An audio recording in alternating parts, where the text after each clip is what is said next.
Grabe guys, ang dilim-dilim na dito guys.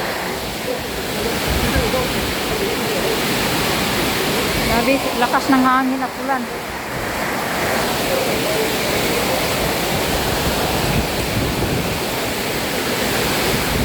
Dahil vlogger tayo guys, ayan. Video. Alam niyo yung hangin guys na paikot-ikot. Tapos sumisipol. Yung hangin, ang lakas-lakas. Grabe, kung pasok na dito, oh, wala na nakaupo dito guys.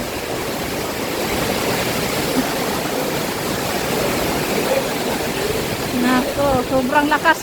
Hindi kami makauwi kasi kahit maraming payong dyan sa tindahan, hindi kami makauwi kasi niliparin yung payong.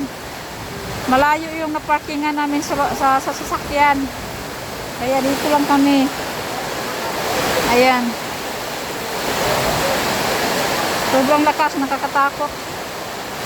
Gusto ko nang umuwi kasi yung mga nag-alala ako sa bahay, tapos nag-alala din ako sa anak ko na si Gavin sa school.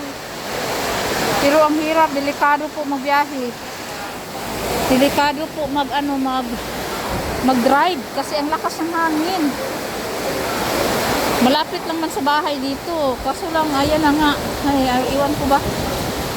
Si Mr. Relax lang si Mr. Pero ako na medyo panic na ako guys. Grabe talaga guys ang lakas guys. Alam niyo yung hangin? Paikot-ikot lang talaga siya. Ayan oh. Wala na oh. Yung mga tao, si Alisa na yung ibang tao. Punong-puno itong kanina, mga misa. Basang-basa na dito guys.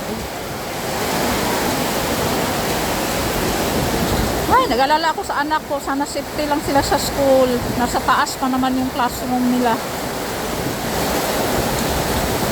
Wala pa naman yung dalang jacket. Diyos ko Lord. Ang layo pa. Yan guys. Oh. Parang ito na yung galing sa Pilipinas guys ba na dumaan na lumagpas na sa Pinas. So napunta na naman dito sa KK. I mean dito sa Sabah, Malaysia. Sa Malaysia naman siya napadpad. Ang lakas talaga, bigla lang. Lamig-lamig pa. Plus timing pa talaga na nag-dress lang ako guys, naka-sleeveless pa, walang jacket. Lamig-lamig dito. Nakakatakot talaga guys, no? So grabe, hindi ko ma-imagine yung mga walang bahay, nasisira na yung bahay sa Pilipinas ba. Tapos ganito pa ang lakas ng ulan, ang lamig-lamig, tapos walang pagkain, nagkasakit yung mga bata. Ay, Diyos ko Lord, nakakawawa talaga Lord. Sobrang lakas.